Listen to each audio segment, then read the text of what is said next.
Christ. So we are talking about the old port that is located on the other side that we are going to see in a short while. Nowadays, I think it's better that I take a seat. Wait a second. We can say that is also a very good port for the facilities for tourists. The port of Civitavecchia is considered the second best port, but we don't have a lot of facilities. We can say that the port is good for the geographical position because we are very close to Rome. We are just 80 miles from Rome downtown, and you know that Rome is the capital city, and all the passengers who arrive to Civitavecchia would like to see the famous city of Rome that we know as the Eternal City. The problem of Civitavecchia, as I told you before, is that we don't have lots of facilities for tourists. So we need in the Renaissance time, in the 1500s. So if you want, I really recommend you to bring out your camera because a lovely fortress is coming up on your right. This is the famous Michelangelo fortress. The fortress was commissioned by the Pope Julius II in the 1508, and it was projected by Donato Bramante, a great Italian architect, and the central part of that fortress, this one, was completed by the great Michelangelo. Have you ever heard about Michelangelo? See? Okay, Michelangelo was the man who completed this famous fortress that now is considered the real symbol of the port of Civitavecchia.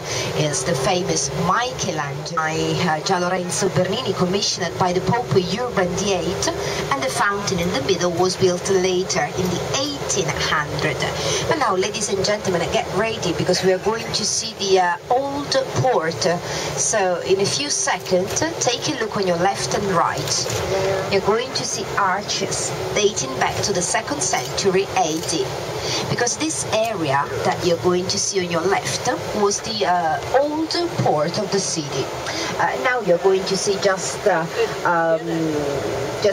couple of boats. This is an area now dedicated to the fishermen and fish boats. But originally, I mean, according to the archaeologists, this area was the old port, and it was called La Darsena Romana. This port was, so this area was the place where the Emperor Trajan decided to build up the port, and the very first port of the city was projected by Apollodoro from Damascus, very famous Roman artist. So now, very soon on your left, you're going to see the statue representing the Emperor Trajan. Is in the middle of a square. Take a look, it's coming up. The statue in bronze is a small statue representing this great Emperor.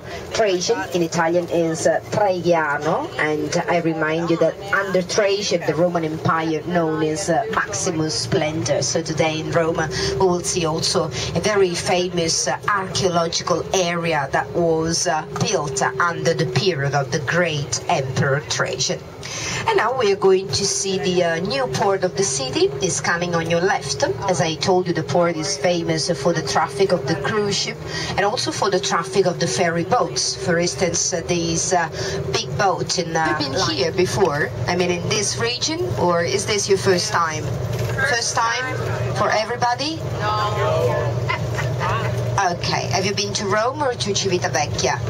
Both. Okay, very good. So just to give you an idea, I remind you that the name of this region is the Latium region, okay? And the Latium is located right in the middle. So we can say that Italy, the shape of Italy is a kind of a boot.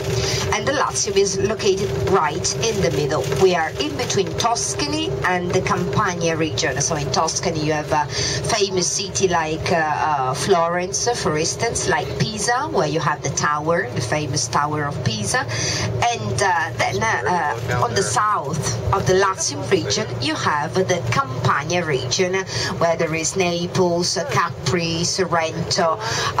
If you take a look at the bus, you will be able to see a couple of islands who belong to the Tuscany region. Today, so we can say that they are very, very well visible. All the islands that you're going to see ahead of us belong to the Tuscany regions. And they are called the Giglio Island, the very famous one, the biggest one, that is also called the VIP Island, is the famous Giglio Island, and is at the far end of this street. You're going to see the biggest hill is the famous Giglio Island. There is a very nice village not far from the port of Civitavecchia that you're going to see ahead of us. You're going to see lots of houses. The name of this small village is Tarquinia. So remember this word because Tarquinia is a very small village, but it's considered one of the oldest of these famous country. We can say that Rome now has a lot of problems like the traffic, so we call Rome also the traffic island because it's full of people and is always busy. And another nickname from Rome for Rome is also that is we can say also the eternal city, because we are talking about a city with more than 27 centuries of history, so something really impressive. Anyway, the region is famous in all over the world for the we can say for this beautiful vegetation that you're going to see. We are talking about the typical Mediterranean vegetation. You have this kind of vegetation only here in the Latium region and in Tuscany, so they are pretty similar.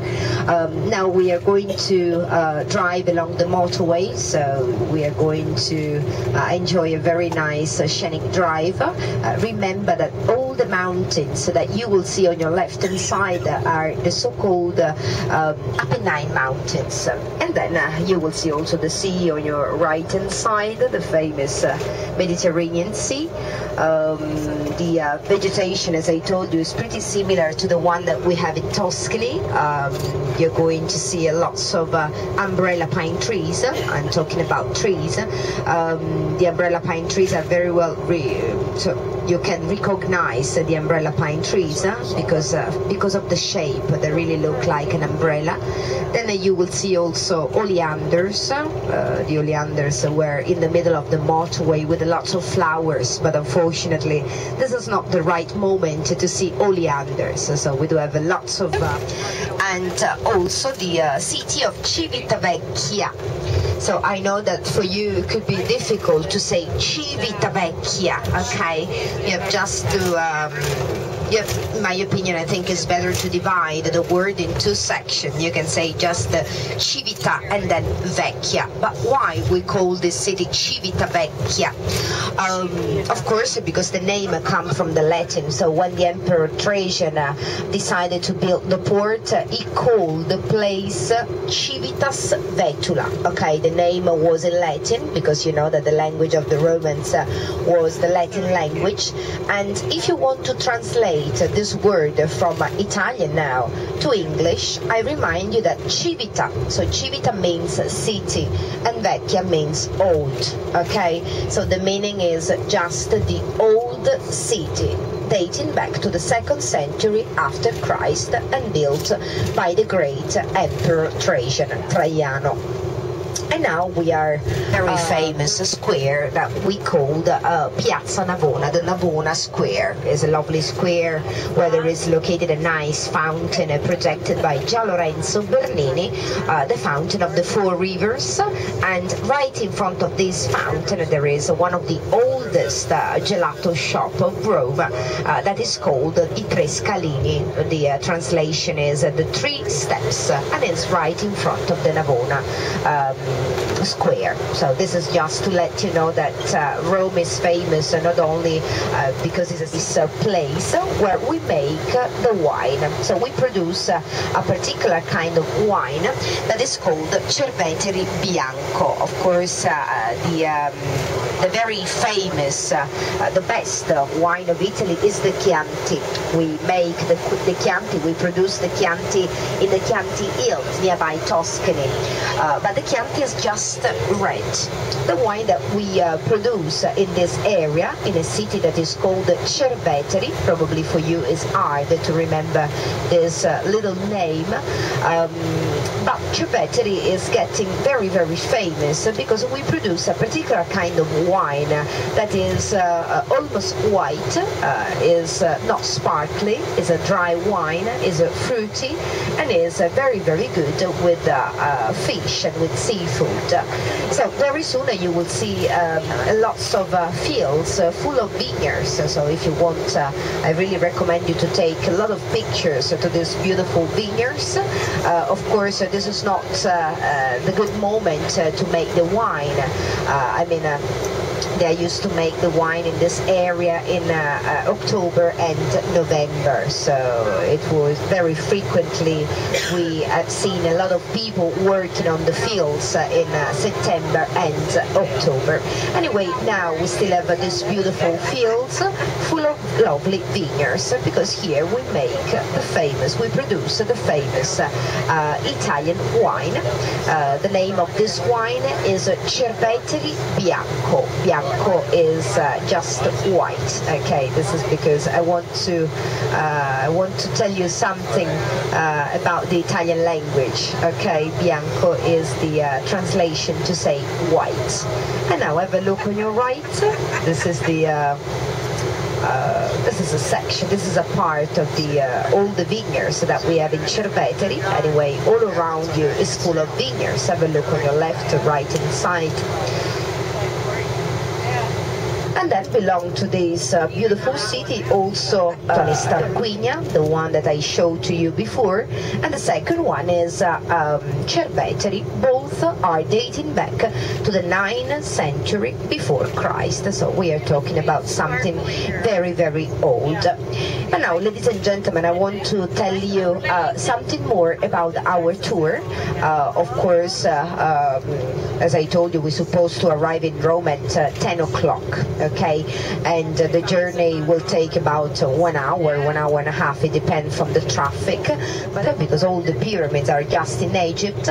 But in Europe, in Rome, there is a very, very famous pyramid that was built by Romans. Then after the visit of the pyramid of Caio Cestio Pulone, we will see also the very famous basilica dedicated to St. Paul, the Basilica of St. Paul outside the walls. Then we will see also the remains of the Caracalla thermal bath, a very big thermal complex of Rome. We will drive nearby the Circus Maximus, the place where the movie Ben-Hur was done. And the Circus Maximus was the biggest circus built, dedicated to the chariot races. Then we will see also the Mouth of Truth. If you have seen the movie Roman Holidays with Gregory Peck and Audrey Hepburn, we will see this famous Mouth of Truth. Then we will see two of the oldest temples of Rome. We will drive nearby the theater dedicated to Marcellus, and then we will see also the Capitol Hill, the hill that now is the City Hall of Rome. I will show to you also the monument dedicated to Victor Emmanuel II, the very first king of Italy, and then we will drive along the Imperial Fora Street. The Imperial Fora Street is a great archaeological area. I remind you that in Latin, Imperial Fora means enclave to elect the new Pope, and it's also the place where Michelangelo did a great painter, so he did a great job. The famous Last Judgment, that is one of the most famous painting in all over the world. I remind you that the Sistine Chapel was painted not only by Michelangelo, but all the walls were painted by famous artists coming from Florence. So if you have been to Florence yesterday, maybe if I talk about Perugino, Ghirlandaio and Botticelli, you can understand me a little bit better. Or if you will go in Florence tomorrow, you will see lots of works of art by the same artist. Anyway, what is really, really important about the Sistine Chapel is please don't leave the Sistine Chapel on your own, okay? Because there is only one entrance. It's a very small chapel and is always busy. It's full of people. It's full of tourists. The problem problem is that there is only one entrance and two different exits, okay? Only one is the right one. If you will take the wrong one, maybe you will get lost, okay? So please stay all together with our group. We will give to you free time to let you enjoy this beautiful place, but I remind you that you are not allowed to take pictures inside of the Sistine Chapel, okay? Unfortunately, we apologize for that, but the problem is that the fresco has been restored just 10 years ago and it could be damaged with the flash of the camera.